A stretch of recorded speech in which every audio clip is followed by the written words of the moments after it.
Hello, everyone. Welcome back to another episode of Rustacean Station. I'm your host, Alan Wyma. Today, I'm with Ian, who is I didn't even ask how well you're involved with, but you're at least a contributor to rb-sys, and you were just Y- kind of talking about how, before we started recording, how how this thing works and the how it works well over for you over at Shopify. Maybe I'll go ahead and let you get more information on that because obviously you know more than me. So maybe go ahead and give a quick intro and start talking about rb-sys. Yeah, little background about myself.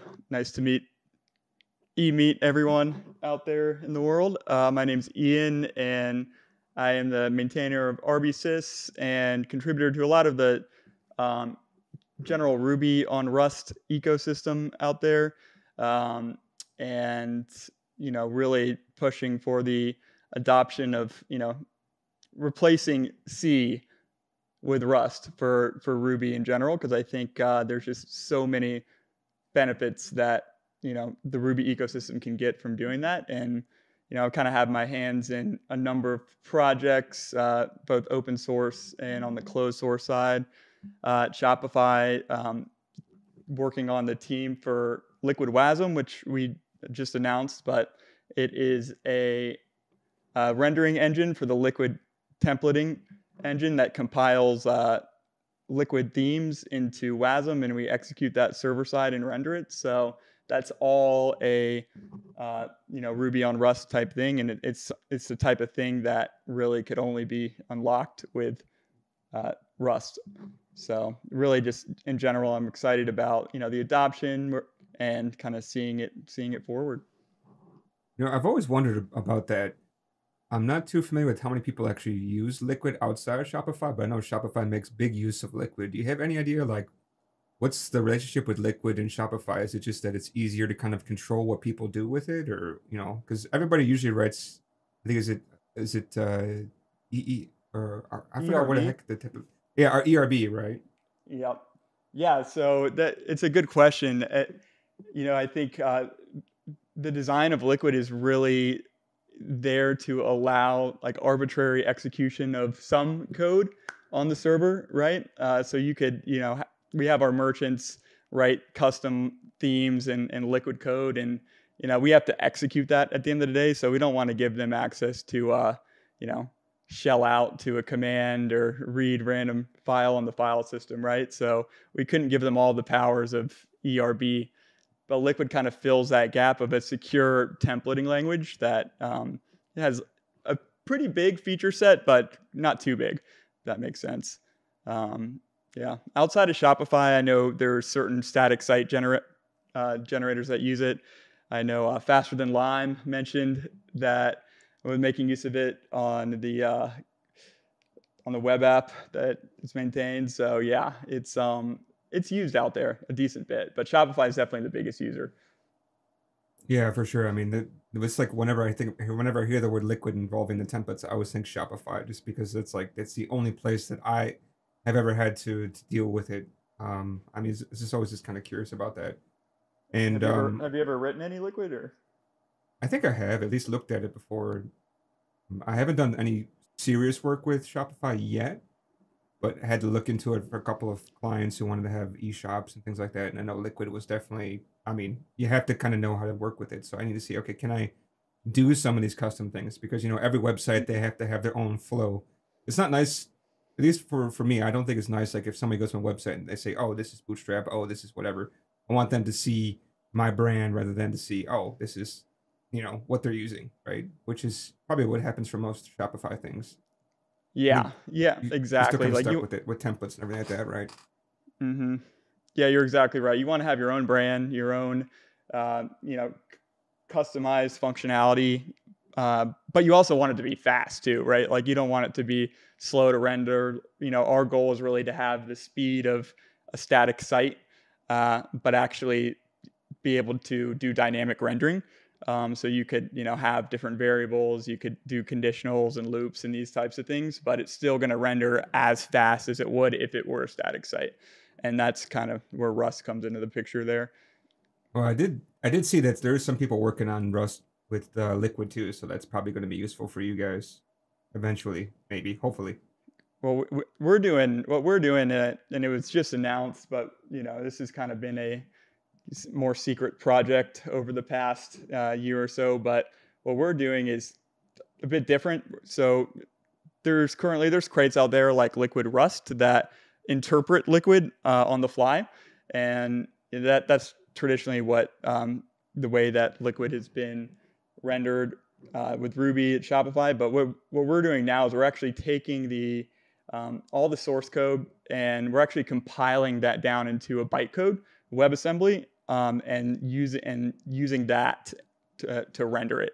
So it's all pre-compiled rather than interpreted. So that's a pretty using WASM time to kind of make that secure. It's kind of the perfect fit for a language like Liquid, because we can sandbox the entire environment that the code is running in, so we don't risk leaking important information on the server or anything like that. We can really sandbox the execution environment and render these templates as fast as possible.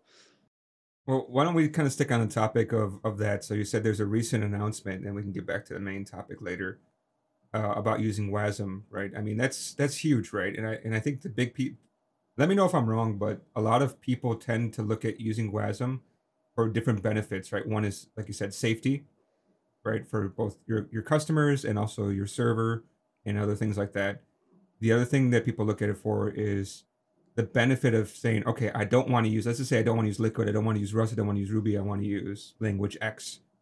And as long as it compiles to WASM, then basically you can support it, right? That's another reason that you probably looked at it. Yeah, I think I think there's still a perception now that like WebAssembly is for the web, but the old joke is WebAssembly is neither for the browser nor actually assembly. It's a bytecode. So I think that a lot of people still consider it like something you would run in your browser, but I think a lot of the power can be unlocked server side, and the capabilities you get with that. And the reason we really looked at it is the ability to like get close to native speeds, but not have to risk just running arbitrary executable code on our servers, right? And I think that gives us a ton of power, and it allows us to be able to do ambitious optimizations and to be able to essentially have a secure bytecode format just for free. And that's incredibly powerful. So, and it also makes the deployment like incredibly easy too, right? We don't have to compile executables for different CPU architectures or anything like that. Like we compile down to WASM, and that WASM can be executed anywhere. So it's kind of fulfilling that Java dream, right? Run once, or build once, run everywhere, whatever it is. Well, that was the promise made from Java, right? But Yeah. I think that was hyped It's tongue in cheek. and yeah, something like that. I mean, it didn't quite live up to the hype, so you can imagine how people are always skeptical. Like, is this really the truth, right? But I haven't seen anybody saying, okay, this is not true, or this is the bet. This is what's not going to work. The only thing is, there's no. If I understand correctly, because I'm still not yet into using WASM yet. Not like I'm not interested, but just hasn't come up yet. But there's also like quite a few different runtimes, right? There's not like, okay, this is the WASM runtime, or there may be somewhat of a spec, but I don't think it's 100% complete in terms of, okay, this would be the way a runtime should run, right? So am I understanding, is that correct? Yeah, no, you're absolutely correct. I mean, so there's specification and there's various standards out there, but there's just a lot of, it's very young. It's a very young technology, especially server side. If you're in the browser, Safari, Firefox, and Chrome, they're all going to implement it in the same way. But once you get server side, it's more the Wild West, right? Like you have various different runtimes, like you got WASM time. You have WASM Edge, you have WASMer, and they're all kind of targeting different use cases.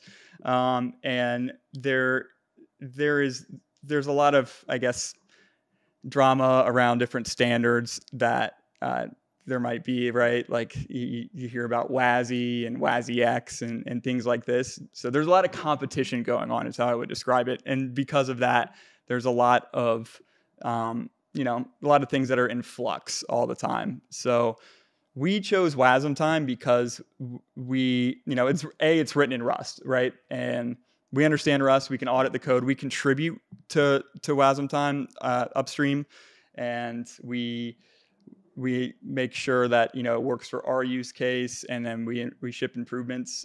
So we really felt like the fact that we could audit it and the fact that it was written in Rust, that it would give the most secure execution environment and also be fast. So we really put a bet on that.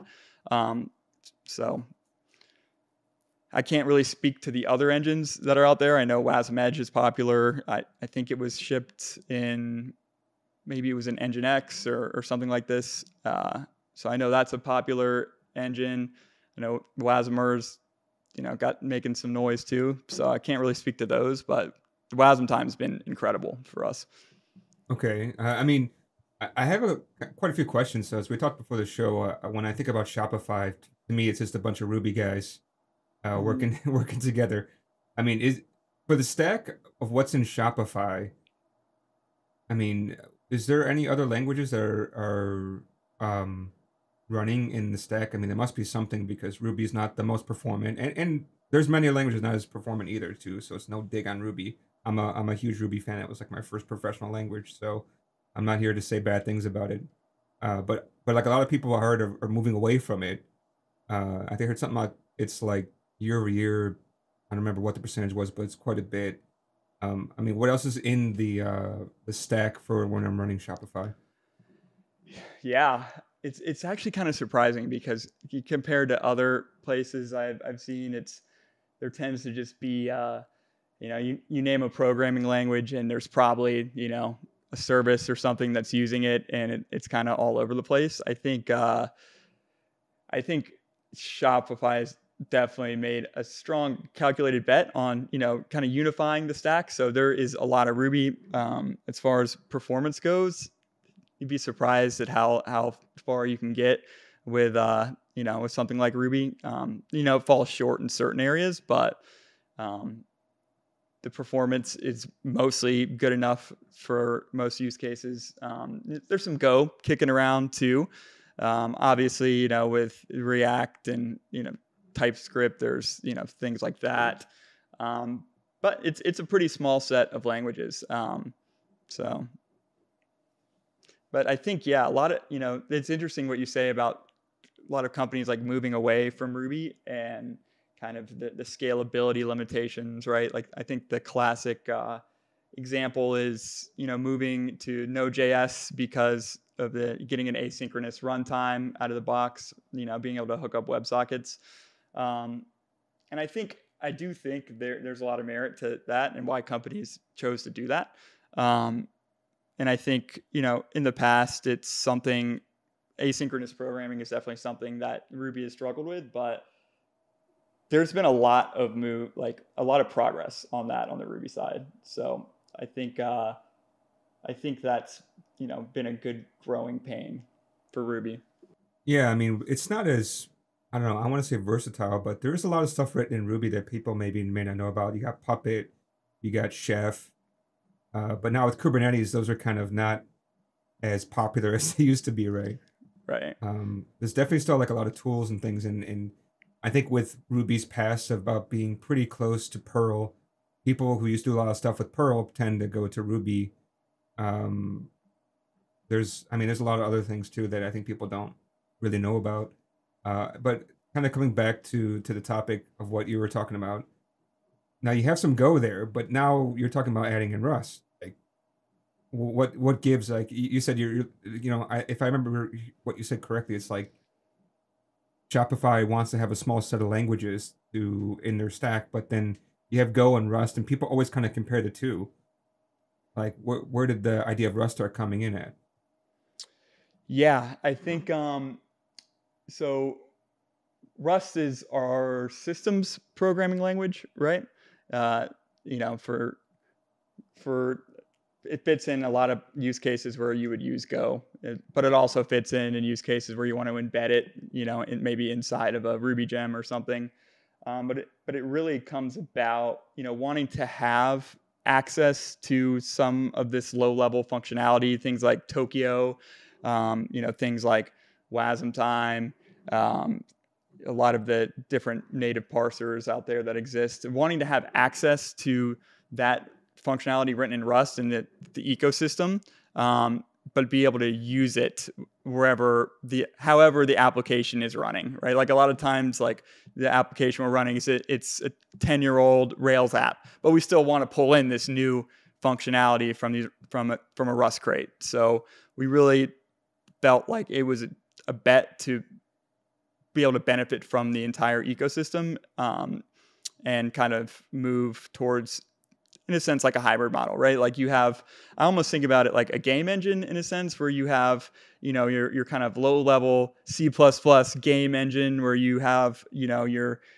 physics and all this kind of low level stuff going on. But then at, a little above that, you have a scripting layer. So you can kind of take the engine and you can use functionality from the engine and kind of compose it together to make a game. So that's kind of how I think about the relationship with something like Ruby and Rust. Is you kind of have this low level, really fast engine in Rust, and then you can have a, glue code scripting layer in Ruby, and you can kind of get the best of both worlds. That's kind of the vision. Okay. And like, was there something that happened that this idea came up with? I mean, was there something like, okay, this is too slow, or we had a production issue, or like, what was the trigger that Rust started getting talked about and trying to combine that into the stack? Performance is definitely a big motivator. I mean, at the end of the day, the faster you can make, checkout run, or the faster you can get a web page to a user, like that's real money you're talking about, right? Yeah, there's, I can't spit off the metrics off the top of my head, but it's some, significant percentage of, revenue is dropped for every, whatever 100 milliseconds of extra latency that you add. So performance is definitely a big one. Also, as far as scaling up goes, things like having a garbage collected language can bring its troubles too, right? Because you can bring in unpredictable, pauses, and for certain things, like it might not make sense to leverage the garbage collector as much. You might want to use kind of native memory management yourself. So I would say that's kind of the big motivator, and also reliability. We really found that, like, the things that we have written in Rust, it's, when we were first kind of embarking on this journey, they went really smoothly. And it was like you run it in production and you ship code, and it kind of just works. And I think that it can be very refreshing, having managed different types of services that fall over when they, get too much traffic or whatever it may be. I think that reliability is also a huge motivating factor there, something that we could trust. And the third component, I think, which is really the big one in my mind, is the ability to kind of build teams around these things, right? Like, and you could kind of, the maintainability tends to be really good long term. So it's not like one person off in a corner that makes a service that no one touches ever again. It's like, there's a lot of good documentation out there, and it's easy to pick up and, kind of build for the long term with a Rust service. Well, I think this is where it's starting to lean into our main topic, right? When Rust came up, I mean, because so you came on originally to talk about rb-sys. rb-sys is building native Ruby extensions in Rust easier than it would be in C, right? Yeah. I just remember one of the things I really dislike about Python, I just remember in the documentation it said, if something's too slow, just write it in C. I think I saw that somewhere a long time ago. And I didn't see that in Ruby, but obviously people know that you can do that. But rb-sys, right? Was that around when this happens? Because it's under another organization called Oxidize RB, right? Yes. So how connected are they actually? which parts? What are you asking? Like which parts are connected? I mean, you're here to talk about rb-sys, right? So I'm kind of curious, is like, were you trying to integrate Rust with Ruby at Shopify, and then you learned how to best do that, and then you created rb-sys, or that was created from the efforts? Yeah, no, it's actually totally separate. This is before I even joined Shopify. So this was not 3-4 years ago now. There was an issue on the RubyGems repo about wanting to be able to use cargo for native RubyGems, and it just kind of sat there lonely for probably 2 years, if not longer. No one wanted to pick it up. Like everyone wanted that functionality, but we're talking about Ruby. It's a code base that started in 1993. So there's a lot of legacy there. Ruby supports a ton of different architectures and platforms and use cases. So just getting a solid glue code layer and making it kind of just work. It was a daunting challenge. Eventually, I was like, well, I've always kind of wanted to learn about build systems and linkers and this, that, and the other thing, right? So might as well kind of embark on this journey. I didn't really know what I was signing up for. It's a lot of work to get everything working smoothly, especially when you're talking like, I had to learn how to, the whole Windows tool chain, like the 4 different types of compilers that you have on Windows, and I don't even actually have a Windows machine, so I had to figure that all out. So that all happened before I joined Shopify, and then I was hired partly because of that and my work there, but then it kind of really took off once once companies started to adopt it. So. But yeah, totally separate open source organization. But we do have a lot of contributors, from Shopify and other companies as well. Okay, I thought this was maybe born like from the fruits of labor of, okay, because so many companies like, oh, we want to use this. There's nothing out there that fits our needs. We're going to create this one, and then we're going to open source it, and then maybe even spin off to its own organization, right? Yeah, So that was my curiosity. So actually, this came before. And then what was it that you were hired because they wanted to use Rust in their Ruby code, and just so happened it worked out? Or how did you go from creating this thing where outside of Shopify to now Shopify using it and you understanding all that process? Well, you kind of, and you said something pretty interesting there. It's like, born out of the needs in Shopify. So in a sense, it kind of was like, because we started using Rust in production, and we found out like all the places where things broke and things that didn't work. So those all made it into rb-sys and Magnus and the Ruby on Rust ecosystem. So it did kind of evolve in that way, just from putting Rust in production. But it is also its own separate thing. So when I joined Shopify, I wasn't working directly on Rust, but there was a project that was kind of embarking on thinking about maybe we could use Rust instead of C. There was this liquid C engine that we had, which is it kind of re-implements liquid in C, and it's the question was like, are we going to rewrite it in Rust and try something new, or are we going to continue down with liquid C and improve it that way? And there was a lot of questions like, how well would Rust work with Ruby?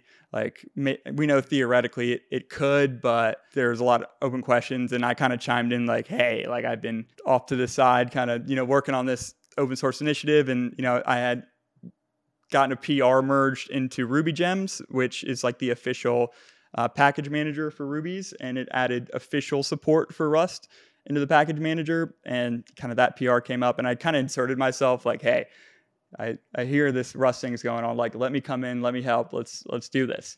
And kind of went from there. Let's kind of go back to that, because I think this is also an interesting another interesting kind of topic though too.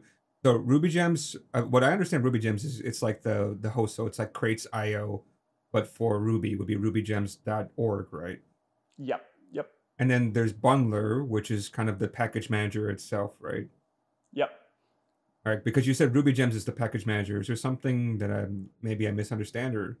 So you can do gem install, right? So you could just install like a single gem. Bundler kind of gives you the extra functionality on top of that, where Oh, okay. it builds like a lock file, and you can like have a a gem file with all your different gems. And I think Bundler was great. It was one of the first ones to really have a proper lock file where you do bundle install, and it's going to give you the same exact version everywhere you go. So Bundler kind of gives you that functionality. But they're in a sense one and the same. In fact, the bundler gem is actually in the same repository as RubyGems now, so they kind of merged together at some point. But yeah, I kind Okay. of use the two in the same wordage. So rb-sys, for example, like you can say bundle gem dash dash ext equals Rust now, and that will scaffold you out a whole Ruby gem with all the Rust cargo.toml and all the integration pieces needed to, take your gem from, the command line to, writing Rust code and packaging it immediately. So it's all integrated the same way that it is with C. Oh, that's interesting. Yeah, because I mean, I've been doing Ruby since like I have to go by Rust version, or sorry, Rails version, because that's obviously where most people usually start. It's like version 2.1, I think it was, for Rails. Yeah, it's been a while, so but I haven't That's touched. old school. Yeah, I guess I'm an OG, I guess, OG. but it's been a while since I've actually done some Ruby, and especially Rails. What was your experience like? I mean, do you look back on those days? It's, a lot of people say they like the productivity and stuff like that.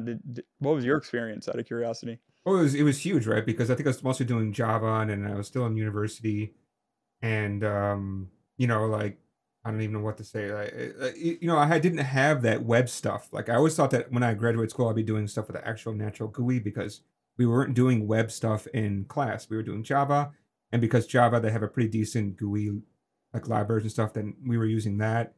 And so like that, I never thought I'd be getting into web, and then once I started with web, then I never stopped.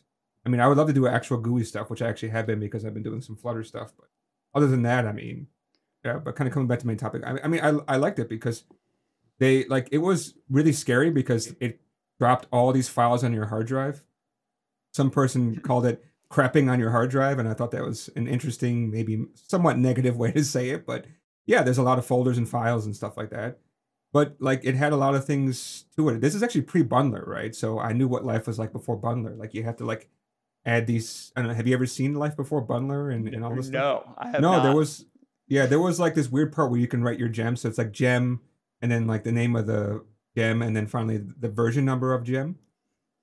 And you could say like, okay, like gem install or something, and actually look at those and install them. And it was exact version stuff, but it was really kind of hacky and not Yeah. not so nice. What Bundler brought was really like when it came out, it was like, okay, you create a single Bundler file, and then there was always this thing like, okay, am I using the right version of Rails or whatever?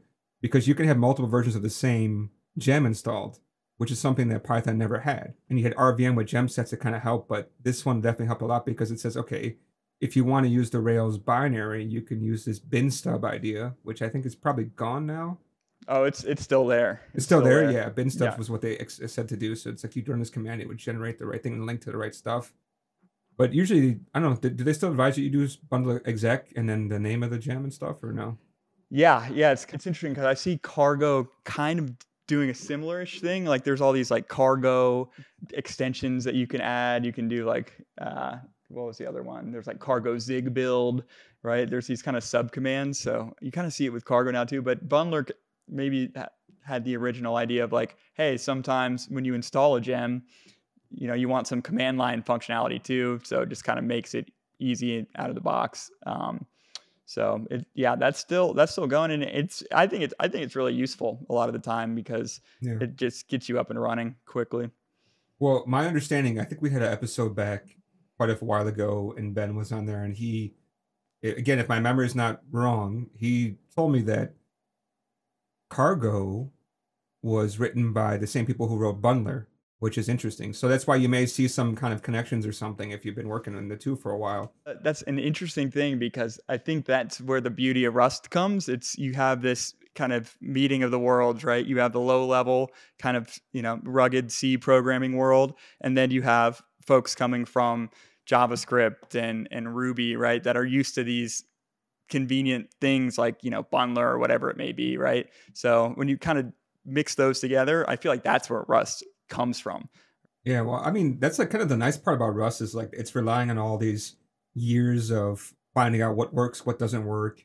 And I think Bundler was just one of those things where it mostly worked out of the box. I mean, I don't remember any issues with Bundler like when it first came out. It's been pretty smooth.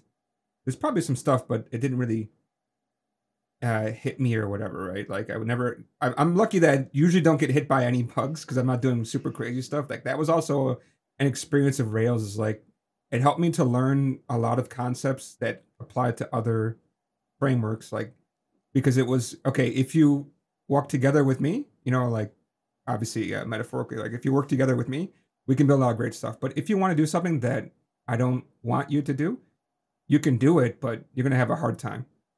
Like people always say that, and it's true, right? Convention over configuration is it's more like I don't know what you would call that, kind of a little bit like a Stockholm syndrome thing or something. Where, Yeah. but if you think about it, Rust is kind of similar in that aspect, right? If you work with the borrow checker, you're gonna have really great code. You're gonna follow some awesome standards. If you try to do some sneaky stuff, you may not have very robust code, and also you're gonna have to fight the borrow checker and do lots of probably unsafe stuff to kind of help you get around it. So there's definitely a lot of similarities. Yeah.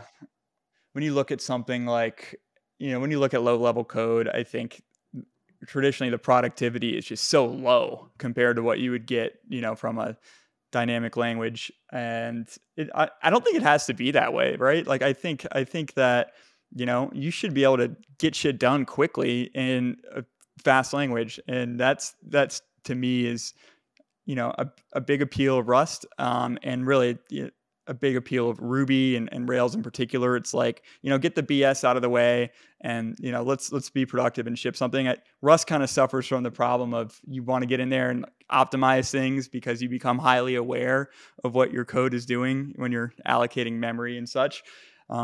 So you do kind of have to hack your brain to ignore that type of thing, because a lot of times, like, hey, an extra string allocation there, whatever, it's not going to be the end of the world for performance. So Rust does have that challenge, but at the end of the day, like, you can be super productive and write like very ambitious projects in the same way you would with a dynamic language, and that's incredible. Yeah, definitely. I think we're gonna go off about talk about Ruby, but this is a Rust podcast. We kind of come back to the No, we can main go on topic, Ruby right? all day. I love them both.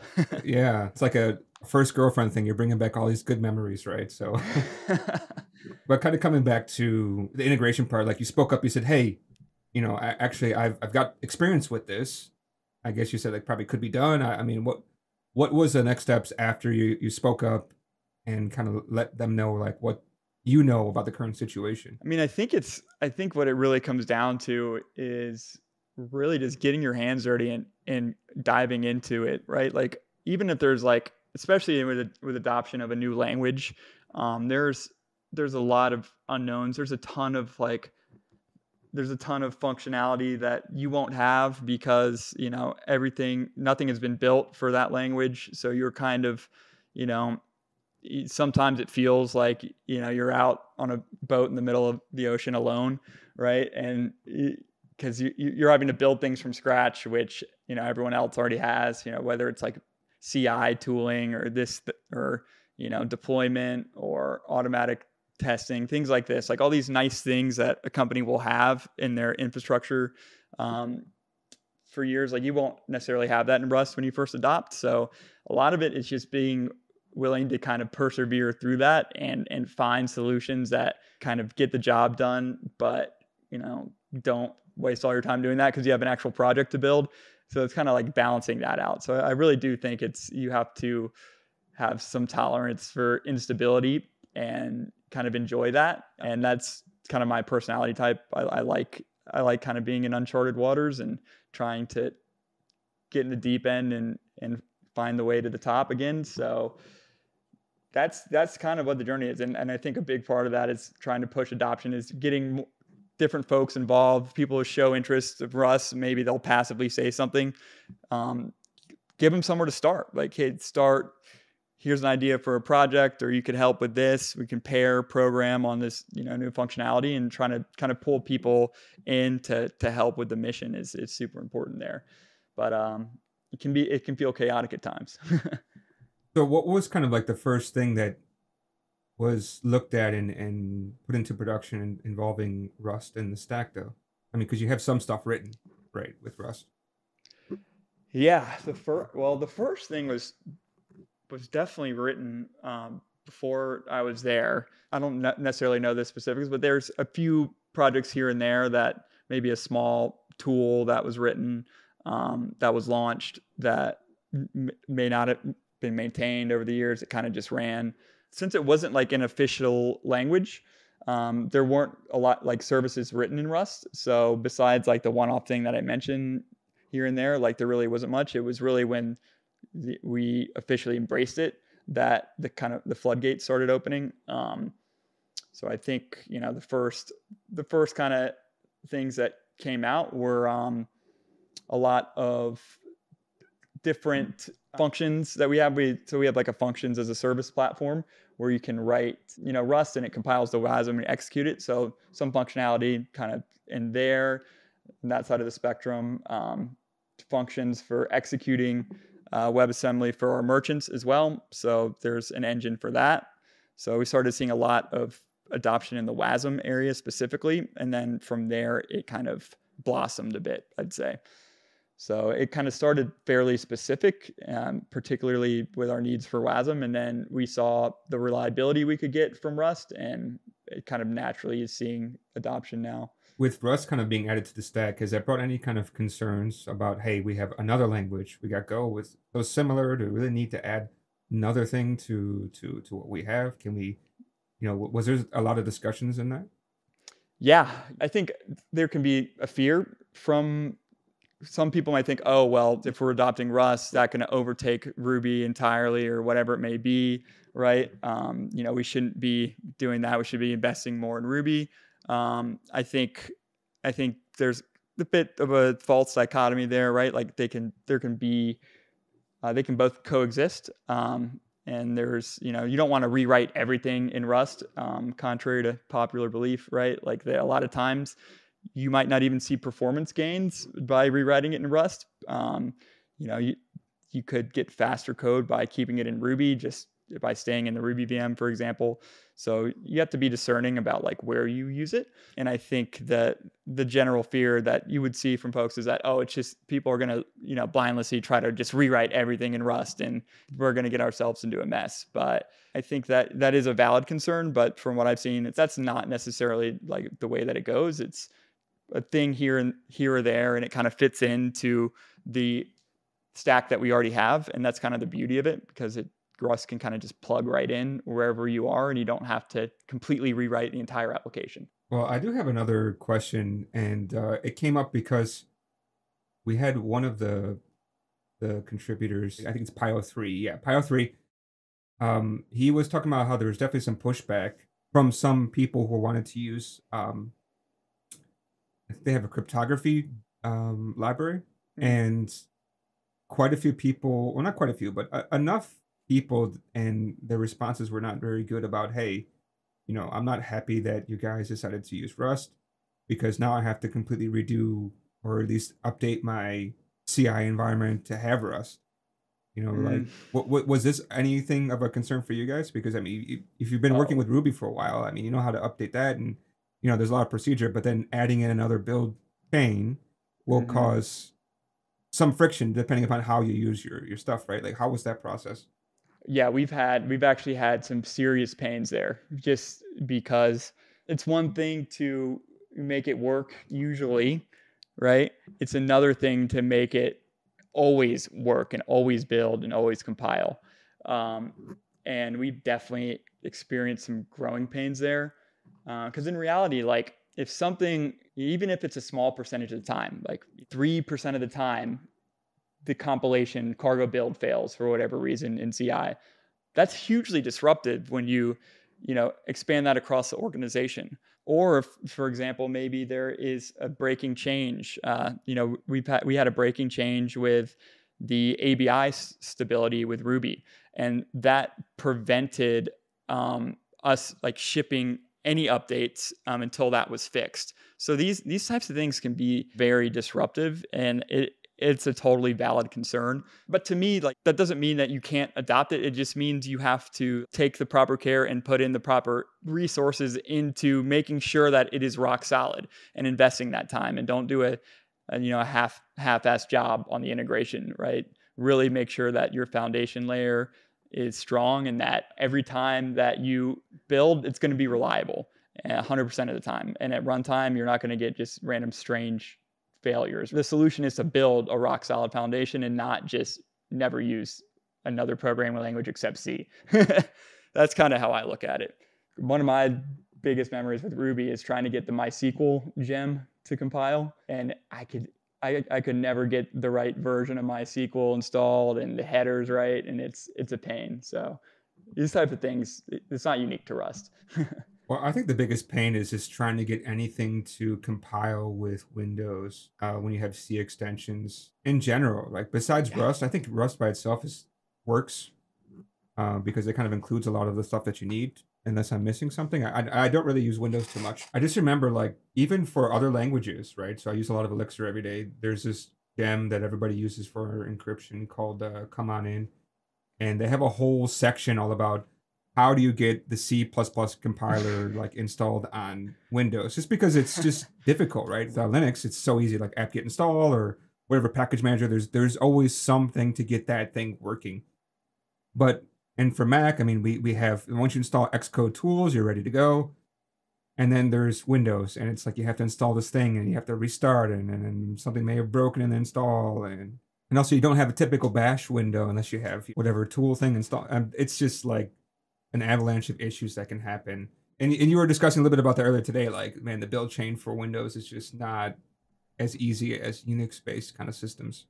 It's funny. Windows compilation is kind of been the bane of my existence for a while. Like, yeah, believe it or not, and I don't know if this is something probably I shouldn't be proud of, but to get rb-sys working at all on Windows, like, I did that entirely without a Windows machine and relied just on GitHub Actions to do it, because I couldn't figure out how to get the Windows toolchain installed in a regular machine. So I was, I relied on CI. I was like, if I can get it to work in CI, then, hopefully that's good. And hopefully by the time someone starts using it on Windows, they can come help and make it better.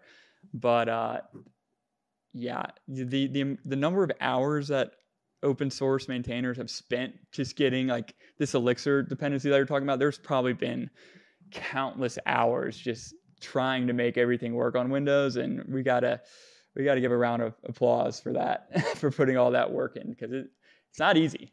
It is not easy.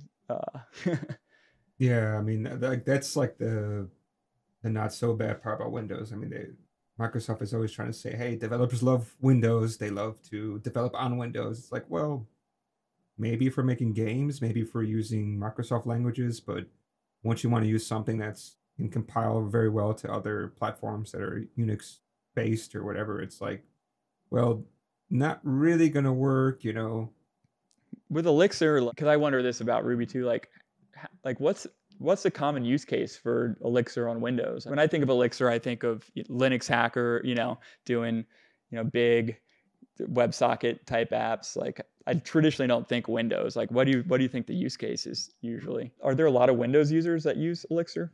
I mean, there's enough users who use everything, right? Like, you have to think. So I used to work in a bank that's a highly enterprisey thing. Yeah, everybody has.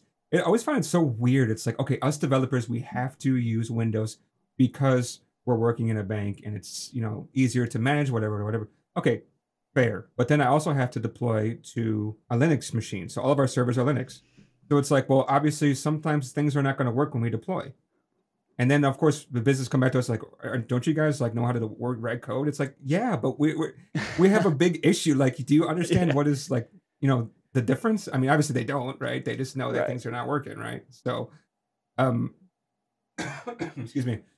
But kind of coming back to that, yeah, is there a lot? No. But I mean, there is actually one thing. So I did do a project for a company where, yeah, again, they're enterprisey. They have to use MS Stack. And the funny part is, like, they wanted to run this system on a ship that's going to be out to sea.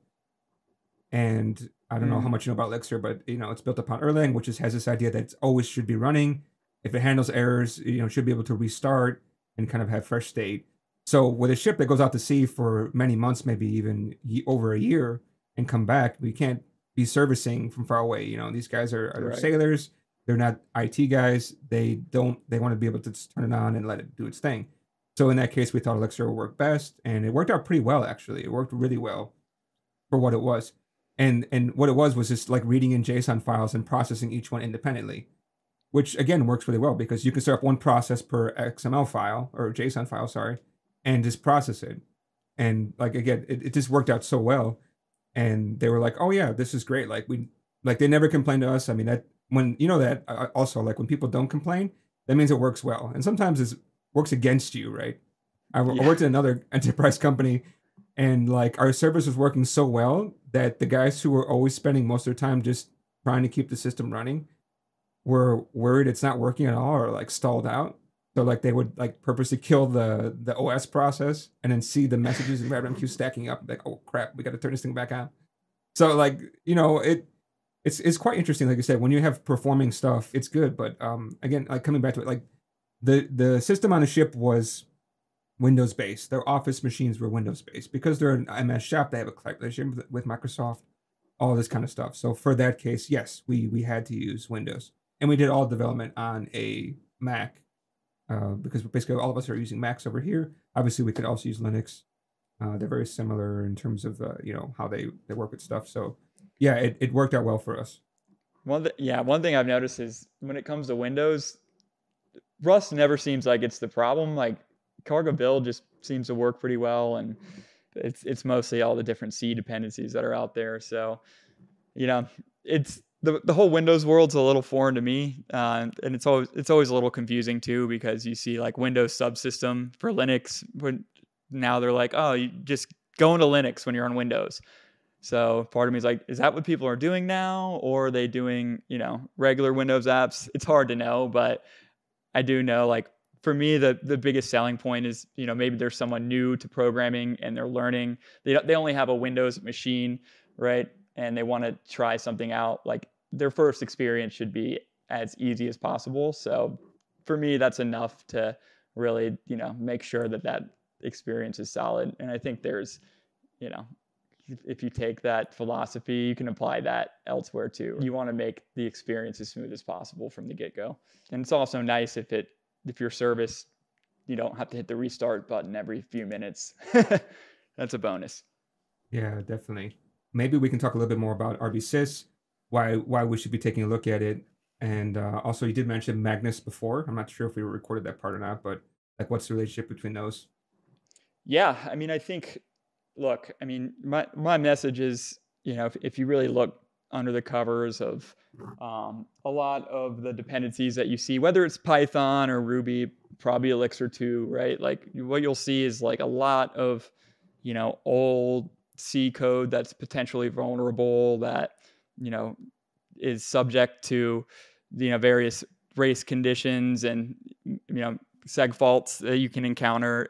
And I think a lot of times people, they don't go maintained, like, it works. You don't question it until you have an incident, like maybe ImageMagick has a vulnerability and then you have to go patch everything, or you introduce some new concurrency into your app and all of a sudden there's a race condition in an old C library, right? There's all these kind of old historic dependencies that we have. And, in 10 years, I don't want to be in that same position. Like I want to move that forward. So at the very least, we could kind of modernize the stack a little bit and kind of build a more solid foundation. And that's a big use case for rb-sys, is unlocking that ability.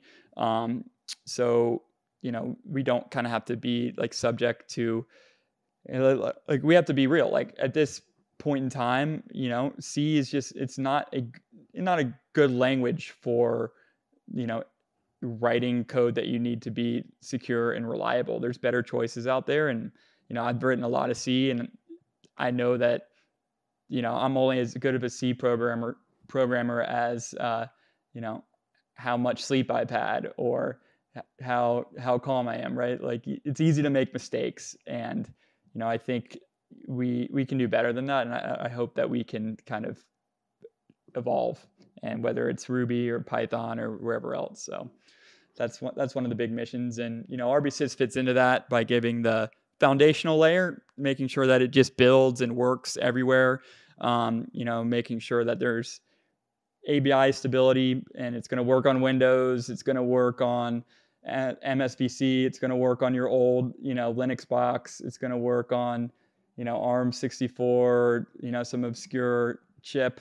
And then Magnus kind of fits in by, really getting that high level safe Rust wrapper over it, and making it kind of a pleasant experience to write Rust and integrate it with Ruby.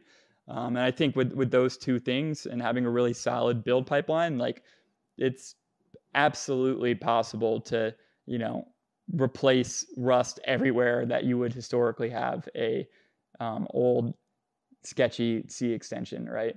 So yeah. And then, as a bonus, it's like, if you want to explore, some of the more advanced functionality of like Tokyo and some of this networking crates that you get, like Tokyo, I want rb-sys and then Magnus to be able to enable teams to work on these types of ambitious projects, but do it in a way that is, they don't have to worry about breaking production, right? So you can ship to production and just know that it's going to work, and you can sleep at night. So I think that's kind of the big mission there. Yeah. Okay. Awesome. Yeah, and I do see that there's also this Ruby, what is it, Rust and Ruby book? Yeah, Ruby on Rust book. Kind of. Documentation is so hard for me to write. I need help. Someone, if you, and there's some really good folks that have an eye for documentation and writing. If you want to assist, I'd be so grateful. Because after you work on something for long enough, it's hard to know what's important to write about sometimes, because you're so familiar with it. You don't know what's weird when someone first comes to it. So that book is in a half-finished state, and it is a dream of mine to kind of polish it up at some point. Awesome. Well, I mean, basically, it sounds like we should check out rb-sys. I mean, there's a lot of stuff out there. They could look at the book. We can kind of help to fill that out. Well, I appreciate you coming on and talking about, using Rust and Ruby together, because there's still, like, I remember somebody said something recently about Ruby. I forgot what it was. And then there was a huge outpour of people on Twitter, which was pre-X. I don't know. Do you remember this? Like, somebody said something negative and everybody was like, no, I love Ruby. Ruby's my first love, or something like that. Do you remember what the hell that was about? Yeah, I remember that, because people always want to come and trash on Ruby, like, oh, it's slow or whatever it is, right? But I mean, you're gonna make a lot of people mad, because a lot of people first got introduced to programming with Rails and building a web app, right? So I think you got to have respect there, right? I think it's a little classless to go, beat down on a language rather down, because Ruby's not as popular as it used to be. There's cooler tech out there, things that's more popular, but there's a large number of companies out there that are running huge deployments of Ruby and Rails, and you wouldn't know about it because you don't hear about it as much on tech Twitter, but it's out there. So I think that's a beast that will come out if you talk trash about it too much. Awesome. Well, again, thanks for coming on and introducing me to this, because I wasn't aware of this project, and it only makes sense. I mean, if Python has it, Ruby has to have it, and the same the other way around. If Ruby has it, I'm sure Python must have something similar, except they don't have Bundler. That's the one thing that I wish that they had, but they have, virtual env with. I think that's one of the biggest hacks, but maybe what is it? There's Anaconda. There's a few of them. I can never keep up, but Anaconda. Yeah, what the heck is Anaconda exactly? It's not Anaconda, something like that. I forget, but I still think that Ruby has a lot of the cool stuff, and I mean, there must be some really nice stuff that came out of Python, that like other communities took a look at. But I think Bundler was huge, and the fact that Node.js had their own npm a while after, had their own version of a kind of a Bundler like thing a while after, and the first version didn't even have a lock file. I thought that was one of the most ridiculous things. Since Bundler, I think, had that like the first day or something like that, because that's an issue that everybody has. You need to be able to lock down which version of your gem, right, or your library. I remember one time with npm, they came out with like a shrink wrap thing, and this was a while ago, before there was a package lock or whatever, and I got the shrink wrap into a state where it couldn't resolve like any of the dependencies. So it literally was impossible to get an app running because, one version conflicted with the other. And it was like this complete web of, it was bad because a lot of the dependencies were old too. So it was like you couldn't necessarily like just kill the package lock and then regenerate it, because like, this was at a company where we didn't care, like we didn't take the care to update things as much. So we kind of got into this mess where it was like impossible to even install and run the app for like a week or something because of this. So this is the kind of thing that, you know, you thank Bundler and Cargo for having these types of things, right? Because when it goes wrong, it's painful. For sure. Again, thanks for coming on, and hopefully we'll have you back again in the future. Alan, great chat. We'll talk later.